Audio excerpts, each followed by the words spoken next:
Good day, everyone. My tribute to my father really is having the opportunity to be a spectator on bleachers like in the movie Field of Dreams and watch the spectators that came onto the field over the course of the life and to be able to participate and see the game as it was played out. And one of those spectators that came onto the field happened to be a gentleman named Terry Flannigan.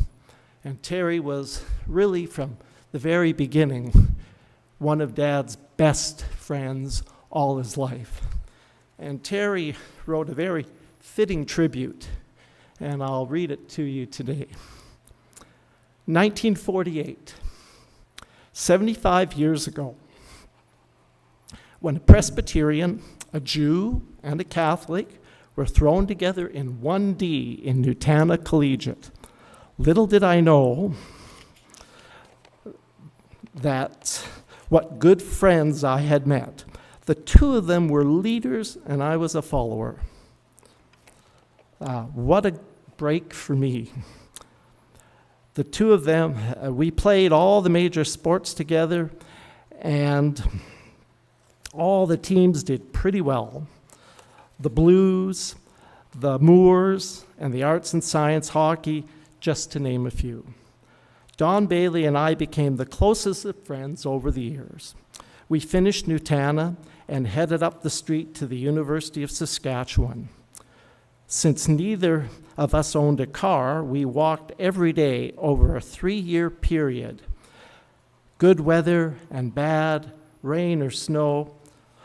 Dick, who was the third, he had left to greater things at McGill, leaving Bale and I to find ourselves. We spent a couple of summers working for the city engineering department.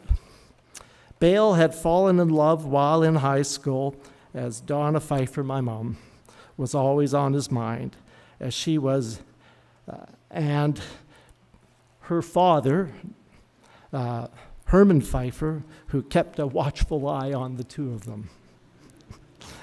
A big change in our lives happened when we left Saskatoon for Bowling Green State University in Ohio. Since Donna and Bale had tied up, he would give his evaluation on my dates, and I had. Well, Bale approved of Mary Jane, and she scored well on my best friend's checklist, and he gave her a 4 out of 5. He was a tough marker, and the rest is history. Bale and I had the good fortune of having a key mentor in our academic year, Bob Keefe, who was originally here at the university and went to Bowling Green, who was also approving of Mary Jane. There are so many things about Bale I could go on about, but the Bailey family and all of the Baileys, I had to finish by sunset today.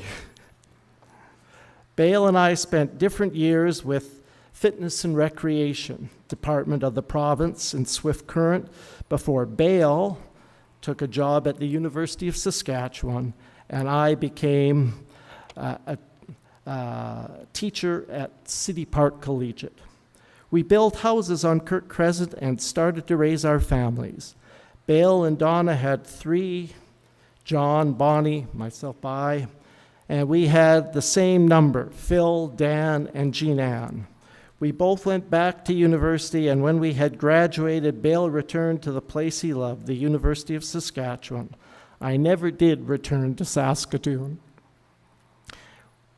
We were both in such others' wedding parties in Saskatoon and Sandusky, Ohio.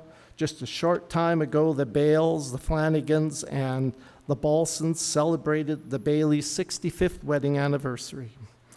Bale was a kind and gentle human being who will be missed by many, no more than his loving family. I could have spent hours talking about Bale during our high school, university, and professional lives. But he was And he and I went over that during his final days. We talked often, and I know Donna heard all of it. We loved each other, and I will miss him dearly. Thanks again to all the Baileys and the Bailey family for understanding my absence today in Kelowna.